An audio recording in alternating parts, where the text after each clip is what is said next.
जी हाँ, good morning दोस्तों। ये इस यूट्यूब चैनल पर वीडियो नंबर यानी पार्ट नंबर लेक्चर नंबर 6 चल रहा है, जिसमें हम फॉरेस्टर एग्ज़ाम और बाकी जितने भी JKSSB द्वारा या SSC द्वारा लिए जाते हैं एग्ज़ाम, उनके लिए जो है ये तैयारी चल रही है।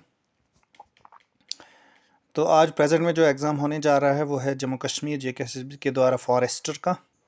तो उसके लिए हमने जो है बहुत सारी वीडियोस इस यूट्यूब चैनल पे चढ़ाई हुई हैं, बहुत सारे लेक्चर चढ़ाए हुए हैं फ़िज़िक्स 11th क्लास के रिलेटेड। तो आज हम इसी का एक और चैप्टर फ़िज़िक्स का क्लास 11th का जो मैकेनिकल प्रॉपर्टीज़ ऑफ सॉलिड्स के बारे में, आमतौर पर इसको वहाँ पे जो मेंशन किया वो इलास्टिसिटी मेंशन किया हुआ है। तो इसमें तमाम चीज़ें हम पढ़ेंगे, stress, strain, elasticity, plasticity, perfectly elastic और स्ट्रेस की कुछ हमने टाइप्स भी इसमें पढ़नी है। उसके बाद जो इस स्ट्रेस और स्ट्रेन के रिलेटेड जो एक लॉ है, हुक्स लॉ, इसके बारे में भी हमने आज पढ़ना है।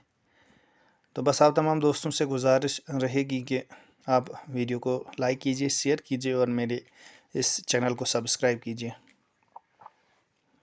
वीडियो को शुरू करने से पहले मैं आपको ये बताता चलूँ कि ये जो मटेरियल है बहुत ही प्रेसाइज और लिमिटेड मटेरियल जो है मैंने खोज के आपके खिदमत में हाजिर किया है। बस आप वीडियो के साथ बने रहिए, अंत तक इस वीडियो को देखिए और कुछ ना कुछ आपको ज़रूर जो है इससे फ़ायदा हासिल होगा। तो चलिए दोस्तों, वीडियो को शुरू करते हैं।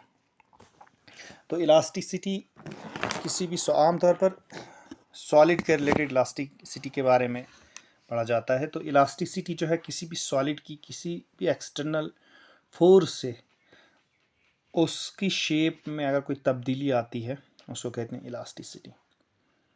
तो जहाँ ये हम पढ़ेंगे कि रिजिड बॉडी जो है refers to the hard solid object having a definite shape size. However in reality bodies can be stretched, यानी कि किसी की बॉडी जो है स्ट्रेच की जा सकती है, एक्सटर्नल कंप्रेस किया जा सकता है, उसे बेंड किया जा सकता है। Even the strongest rigid steel bar can be deform मतलब उसकी शेप को तब्दील किया जा सकता है when sufficiently large external force is applied on it, यानी कि बहुत ज़्यादा फोर्स अप्लाई करने से किसी भी ज़्यादा से ज़्यादा रिजिड बॉडी को हम उसकी शेप में तब्दीली ला सकते हैं। This suggest that solid bodies are not perfectly rigid, यानी कि वो सॉलिड बॉडी भी परफेक्टली रिजिड नहीं होती। रिजिड वो परफेक्ट रिजिड होता है जो अपनी शेप में तब्दीली नहीं ला पाएगा किसी भी एक्सटर्नल फोर्स के अप्लाई होने के बाद। Solid have a definite shape and size in order to make a change और deform their shape and size a force is always required, यानी किसी भी रिजिड या सॉलिड ऑब्जेक्ट को, चीज़ को अगर उसकी शेप में तब्दीली लानी है, उसकी शेप को डिफॉर्म करना है, तो हमें एक्सटर्नल फोर्स की हमेशा ज़रूरत पड़ती है।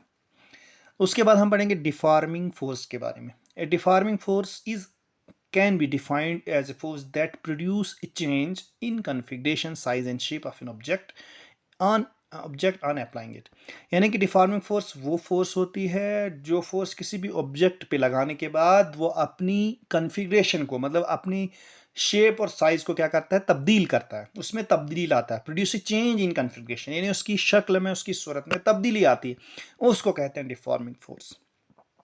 उसके बाद है इलास्टिसिटी, जिसके बारे में हम, जिस चैप्टर के बारे में हम पढ़ते हैं आमतौर पर इस चैप्टर का नाम है इलास्टिसिटी।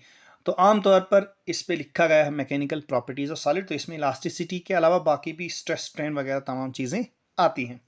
अब इलास्टिसिटी क्या होता है? ये एक प्रॉपर्टी होती है किसी भी ऑब्जेक्ट के अंदर।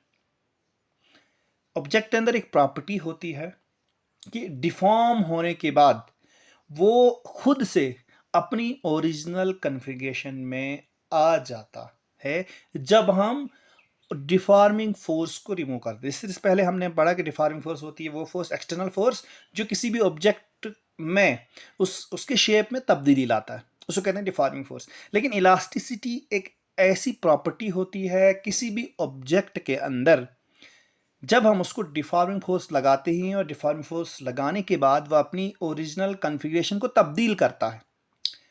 लेकिन इलास्टिसिटी वो चीज़ होती है जैसे हम डिफॉर्मिंग फोर्स विड्रॉ करते हैं या रिलीज करते हैं या रिमूव करते हैं उससे, तो वो फिर से डिफॉर्मिंग फोर्स के रिमूव होने के बाद फिर से अपनी ओरिजिनल पोजीशन में वापस आ जाता है, उसको कहा जाता है इलास्टिसिटी।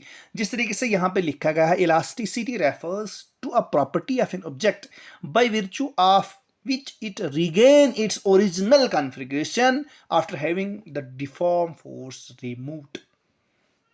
यही चीज मैंने आपको पहले बोली कि एक प्रॉपर्टी होती है, एक खासियत होती है एक ऑब्जेक्ट के अंदर, जब हम डिफॉर्मिंग फोर्स लगाने के बाद उसकी शेप को, उसके कॉन्फ़िगरेशन को तब्दील करते हैं, लेकिन इलास्टिसिटी एक ऐसी प्रॉपर्टी होती है जैसे हम डिफॉर्मिंग फोर्स उससे रिमूव करते हैं तो वो फिर से जो उसकी कॉन्फ़िगरेशन चेंज भी होती है, तो डिफॉर्मिंग फोर्स के रिमूव होने के बाद वो फिर से अपनी ओरिजिनल कॉन्फ़िगरेशन में वो ऑब्जेक्ट आ जाता है, वो चीज आ जाती है, उसको कहा जाता है elasticity.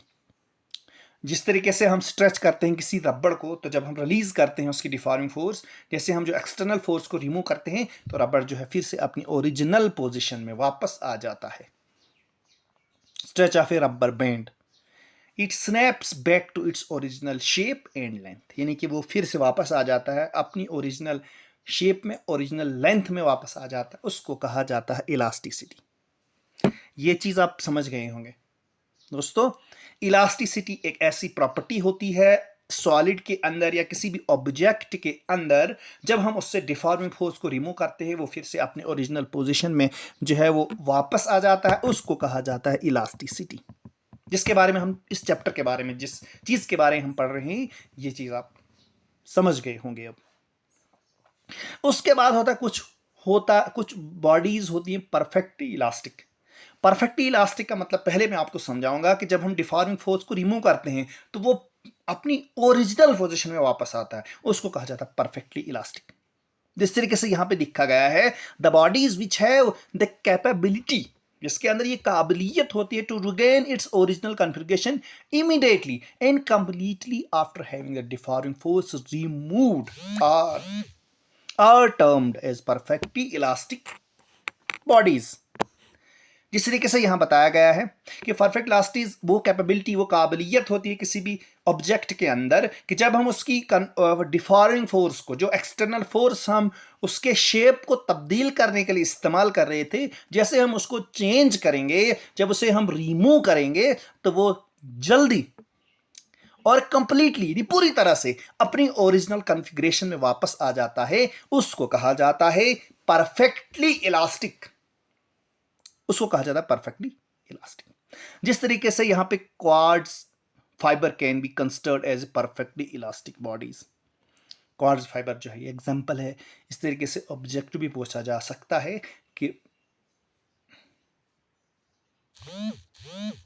Tick the following object which is perfectly elastic body. इस तरीके से सवाल भी पूछा जा सकता है जेके एसएसपी के द्वारा, और आज तक इस तरीके से ही बहुत सारे इजी सवाल जो है पूछे जाते हैं आज तक जेके एसएसबी के द्वारा। सिर्फ एक बार आपने इस चीज़ को पढ़ना है और एक बार इसको रिवाइज करना है। रिवाइज करने के बाद आपको तमाम चीज़ें आपके जहन में जो है वो आसानी के साथ फिट हो जाएंगी, और आपके उस सबकॉन्शियस माइंड तक जब ये बात पहुंचेगी तो आप इस चीज़ को कभी नहीं जिंदगी में भूलोगे। अपने फोकस को मेंटेन रखना है, अपने इस डिसिप्लिन को कि हर रोज़ आपने एक वीडियोस देखनी है। इस चीज़ को आप नोट भी कर सकते हो, जो चीज़ें यहाँ पे लिखी हुई हैं, नोट करने के बाद उसके आप रिवाइज भी कर सकते हो, या इस वीडियो को आप दोबारा देख के इस चीज़ को आप रिवाइज कर सकते हो। इसके बाद है प्लास्टिसिटी। अब प्लास्टिसिटी क्या चीज़ होती है?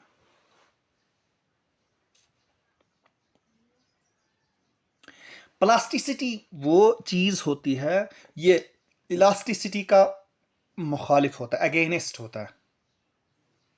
प्लास्टिसिटी मतलब अगर किसी भी ऑब्जेक्ट के ऊपर आप फोर्स लगाते हैं, उसकी कॉन्फ़िगरेशन को फोर्स लगाने के बाद या डिफॉर्मिंग फोर्स लगाने के बाद उसकी शेप को आप तब्दील करते हो, लेकिन तब्दील करने के बाद जो अपना एक्सटर्नल फोर्स, जो डिफॉर्मिंग फोर्स आपने इस्तेमाल की है उसकी शेप को तब्दील करने के लिए, जैसे आप उस फोर्स को रिलीज करते हो, उस फोर्स को लगाना छोड़ देते हो, बंद कर देते हो उस फोर्स को लगाना, तो वो चीज अपनी कॉन्फ़िगरेशन में वापस आती तो है लेकिन कंप्लीटली नहीं आती।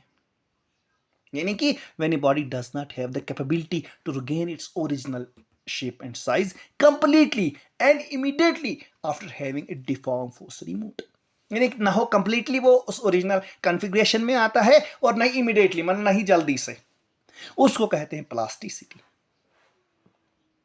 ये एक प्रॉपर्टी होती है, ये एक खासियत होती है, ये काबिलियत होती है किसी भी बॉडी के अंदर कि जब आप डिफॉर्मिंग फोर्स उसे लगाते हो उसकी कॉन्फ़िगरेशन तब्दील होती है, लेकिन डिफॉर्मिंग फोर्स लगाने के बाद जैसे आप उस डिफॉर्मिंग फोर्स को रिमूव करते हो तो वह अपनी ओरिजिनल पोजीशन में जो है वो रिगेन नहीं होता है, उसमें ओरिजिनल कॉन्फ़िगरेशन में वापस पूरी तरह से नहीं आता है। उसको कहते हैं प्लास्टिसिटी। और कुछ ऑब्जेक्ट्स होती हैं perfectly plastic body. Perfectly plastic, इस तरीके से हमने परफेक्टली इलास्टिक के बारे में पढ़ा था, यानी कि हमने वहां पे ये चीज पढ़ी थी कि कोई भी ऑब्जेक्ट फोर्स लगाने के बाद, डिफॉर्मिंग फोर्स लगाने के बाद वो अपनी ओरिजिनल कॉन्फ़िगरेशन में कंप्लीटली और इमीडिएटली जो है अपनी ओरिजिनल कॉन्फ़िगरेशन में वापस आ जाता है, उसको कहते हैं परफेक्टली इलास्टिक। लेकिन यहां पे परफेक्टली प्लास्टिक के बारे में हम पढ़ रहे हैं कि जब हम डिफॉर्मिंग फोर्स लगाते हैं वो अपनी शक्ल को तब्दील करता है, अपनी शेप को चेंज करता है, लेकिन डिफॉर्मिंग फोर्स को रिमूव करने के बाद वो अपने ओरिजिनल कॉन्फ़िगरेशन में कंप्लीटली नहीं आता है, उसको कहा जाता है परफेक्टली इलास्टिक बॉडीज। जिस तरीके से यहां पे पुट्टी और पैराफिन वैक्स की एग्जांपल यहां पे दी हुई है, इस तरीके से आप एग्जांपल भी याद रख सकते हो। जिस तरीके से वहां पे परफेक्टली इलास्टिक बॉडीज के अंदर एग्जांपल क्वाड्स की दी है और यहां पे पैराफिन वैक्स की एग्जांपल को आप याद रख के अपने एग्जाम में अच्छे नंबर हासिल कर सकते हो। यह चीज है यहां पे। तो अभी तक हमने इलास्टिसिटी के बारे में पढ़ा। इलास्टिसिटी एक प्रॉपर्टी होती है किसी भी ऑब्जेक्ट के अंदर कि डिफॉर्मिंग फोर्स लगाने के बाद वो बॉडी अपनी ओरिजिनल कॉन्फ़िगरेशन में पूरी तरह से जल्दी से अपनी ओरिजिनल कॉन्फ़िगरेशन में वापस आता है, उसको कहते हैं इलास्टिसिटी। और कुछ होते हैं परफेक्ट इलास्टिक, मतलब पूरी तरह से जल्दी तरीके से वो अपनी ओरिजिनल कॉन्फ़िगरेशन में वापस आ जाता है, उसको परफेक्टली इलास्टिक बॉडीज कहते हैं। और प्लास्टिक बॉडीज वो होती हैं जो ओरिजिनल कॉन्फ़िगरेशन में डिफॉर्मिंग फोर्स को रिमूव करने के बाद नहीं आती, उसको कहते हैं प्लास्टिसिटी। और परफेक्टली प्लास्टिक बॉडीज वो बॉडीज होती हैं जो अपनी ओरिजिनल कॉन्फ़िगरेशन में डिफॉर्मिंग फोर्स को रिमूव करने के बाद नहीं आती हैं, उसको कहा जाता है परफेक्टली प्लास्टिक बॉडीज, जिसकी यहां पे एग्जांपल है पैराफिन और प्यूटी की एग्जांपल। और परफेक्टली इलास्टिक में क्वाड्स की एग्जांपल आपने याद रखनी। उसके बाद इसी में इलास्टिसिटी के चैप्टर में हम स्ट्रेस और स्ट्रेन के बारे में और हुक्स लॉ के बारे में भी हमने पढ़ना है। बस आप दोस्तों से गुजारिश है कि वीडियो को शेयर कीजिए, लाइक कीजिए और मेरे चैनल को सब्सक्राइब कीजिए। बहुत अच्छी तरह से मैं यहां पे समझाने की कोशिश करता हूं और हर एक सिलेबस के हिसाब से जितने भी टॉपिक्स हैं वो इस YouTube चैनल पे आपको बआसानी मिल सकते हैं, बगैर किसी तगोदो के, बगैर किसी कोशिश के। आपने इस YouTube चैनल पे क्लिक करना है और लेक्चर वाइज बहुत सारी वीडियोस आपको इस YouTube चैनल पे मिल जाएंगी। बस अगर वीडियो को आप इस शेयर करते हैं, लाइक करते हैं और मेरे चैनल को सब्सक्राइब करते हैं, तो जैसे ही मैं वो कोई नई वीडियो चढ़ाता हूं तो आपको नोटिफिकेशन उस वीडियो का आ जाएगा और आप आसानी से आप उस वीडियो को देख के अपने एग्जाम की तैयारी कर सकते हैं। तो चलिए अब हम पढ़ते हैं स्ट्रेस के बारे में। स्ट्रेस क्या चीज होती है?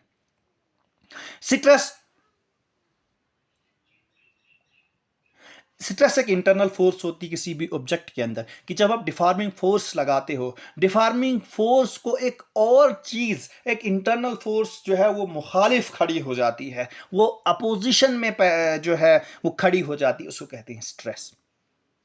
यहां पे जो चीज लिखी है, when an object gets deform under the action of the external force, यानी एक्सटर्नल फोर्स के द्वारा कर किसी चीज की शक्ल को आप तब्दील करते हो, डिफॉर्म करते हो, मतलब उसकी जो फॉर्मेशन है, उसकी जो कॉन्फ़िगरेशन है, उसको डिफॉर्म करते हो, उसको तब्दील करते हो, then each section of an object, each per unit area of an object, a stress and internal force is produced. एक स्ट्रेस पैदा होता है किसी भी बॉडी के अंदर, which tend to restore the body into its original state.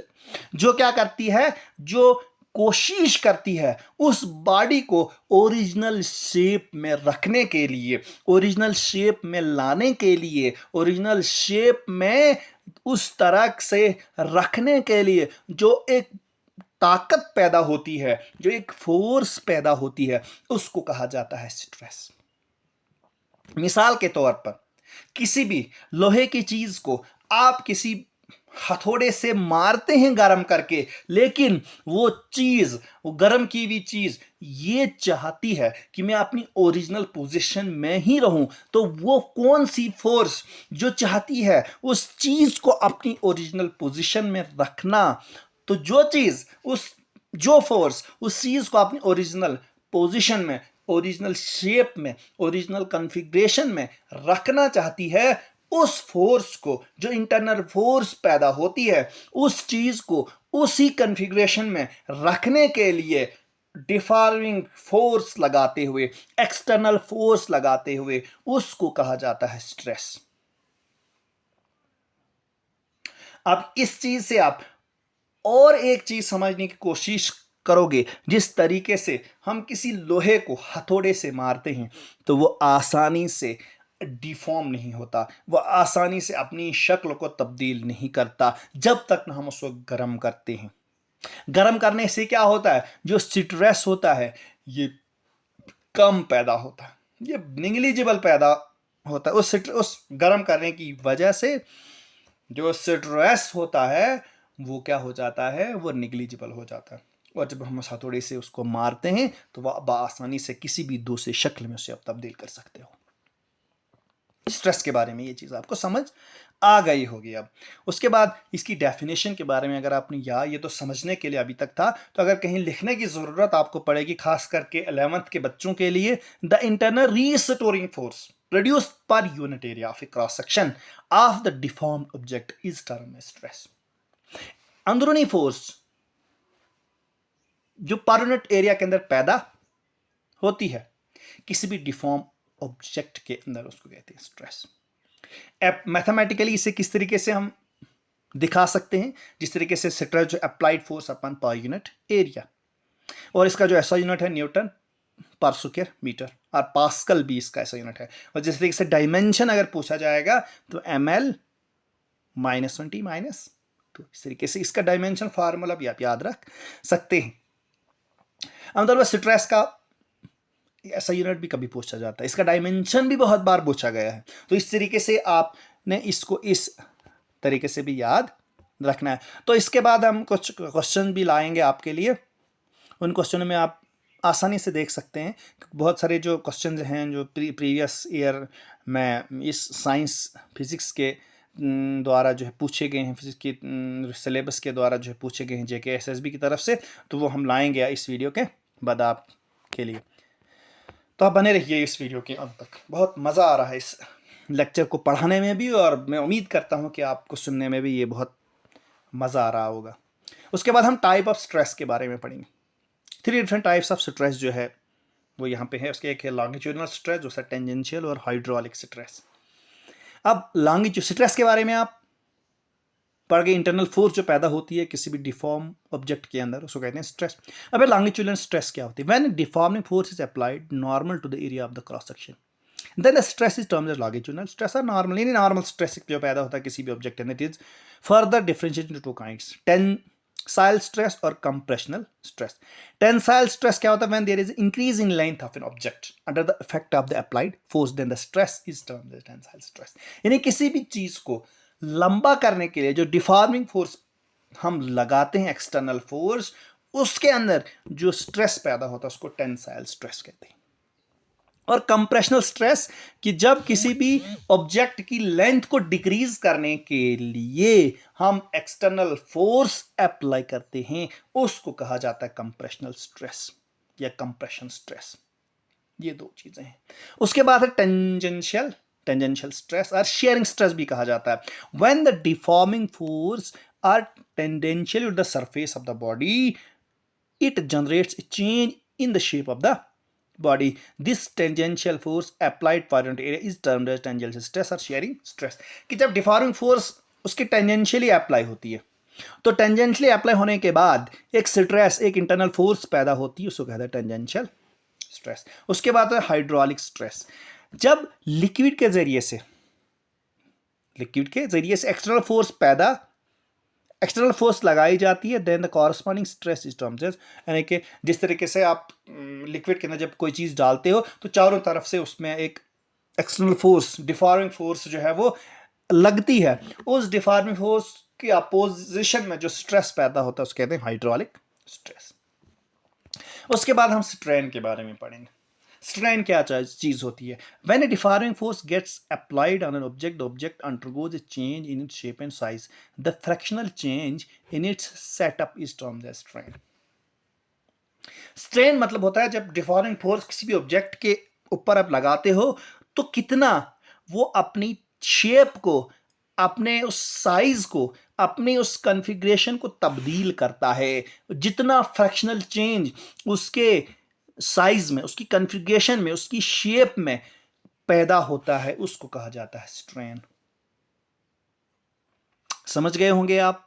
When a deforming force gets applied on an object, जब कोई शक्ल तब्दील करने वाली ताकत किसी भी ऑब्जेक्ट पे हम अप्लाई करते हैं, हम लगाते हैं, the object undergoes change, object में, उस चीज में तब्दीली आ जाती है, उसके शेप में, उसके शक्ल में, उसके कद में. द फ्रैक्शनल चेंज यानी किस तरीके से, कितनी चेंज, कितनी तब्दीली उस ऑब्जेक्ट में पैदा हुई है, उसको कहा जाता है स्ट्रेन.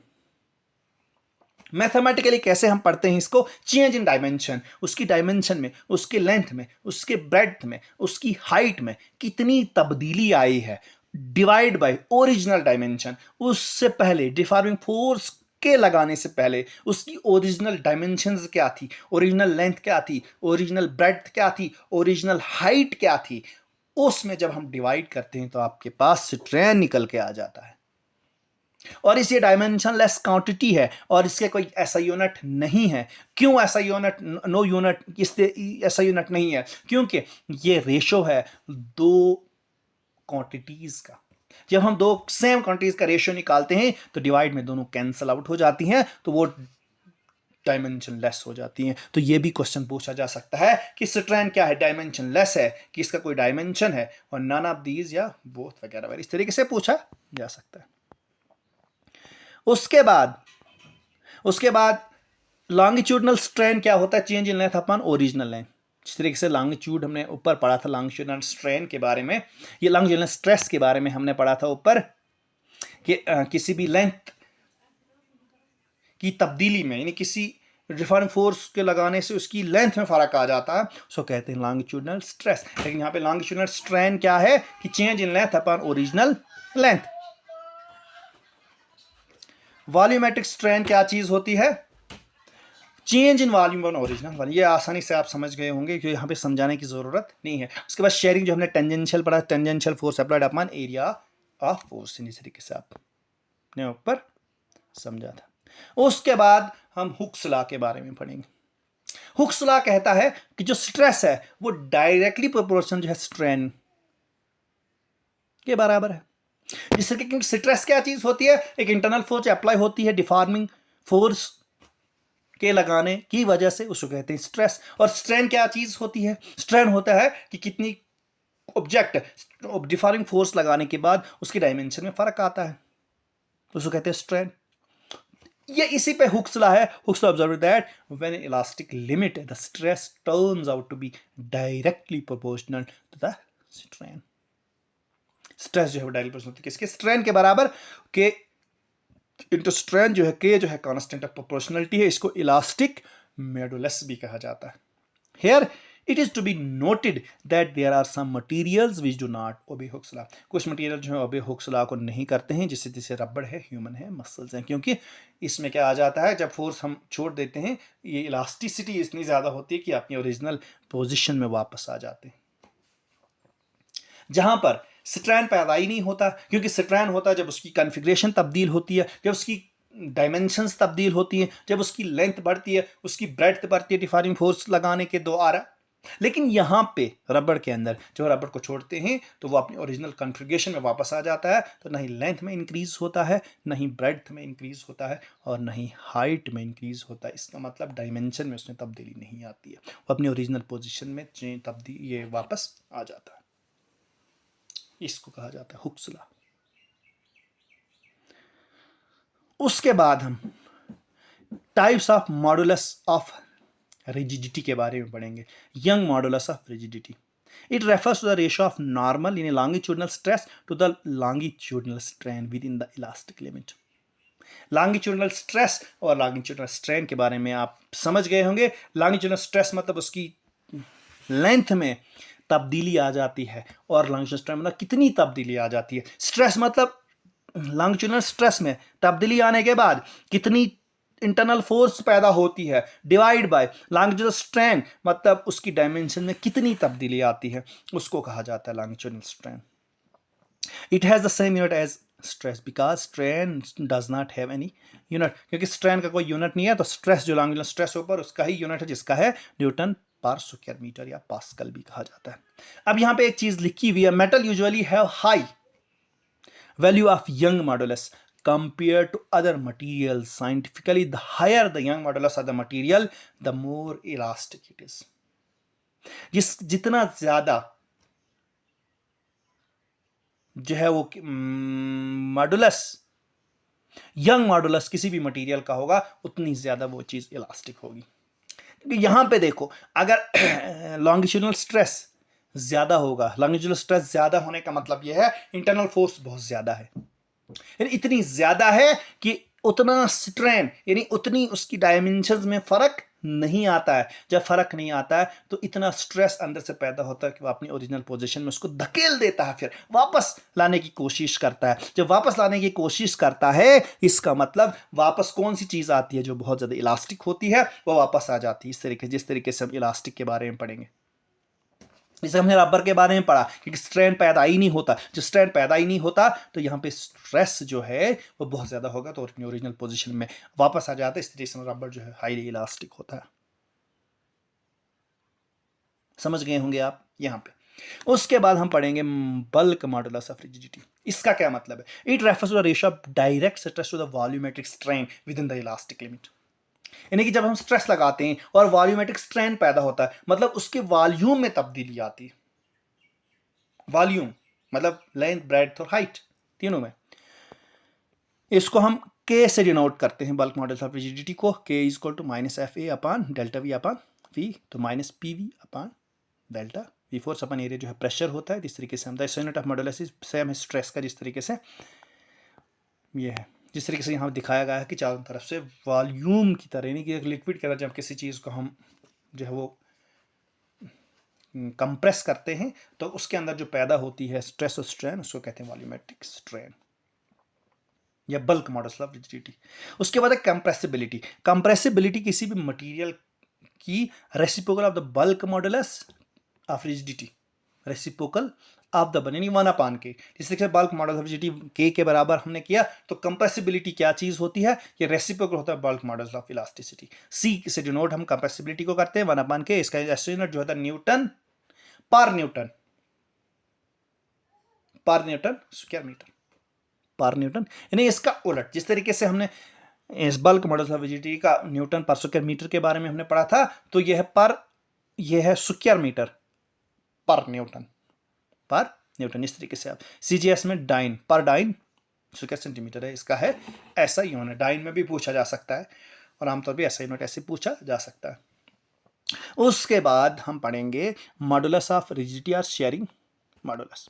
ये refers to the ratio of tangential stress with the shearing stress within the elastic limit. Elastic limit जहां तक चीज जो है वो जा सकते हैं डिफॉर्मिंग फोर्स लगाने के बाद, उसको कहते हैं इलास्टिक लिमिट। और इसको न्यू से हम डिनोट करते हैं। न्यू इसको टेंजेंशियल स्ट्रेस व शेयरिंग स्ट्रेस। तो यहाँ पे देख सकते हो new F upon A upon Y। तो यहाँ पे हमने एक चीज़ मैं दिखाऊंगा आपको, यहाँ पे y जो हमने किया था यंग मॉडुलस रिजिडिटी के बारे में हमने डिनोट किया था, ठीक है, मॉडुलस रिजिडिटी या शेयरिंग स्ट्रेस। तो यहाँ पे y जो है यंग मॉडल ऑफ रिजिडिटी है, tangent stress, sharing stress, plasticity, ठीक है।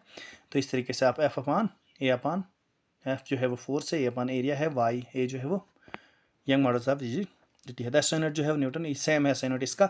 उसके बाद लिमिट ऑफ इलास्टिसिटी।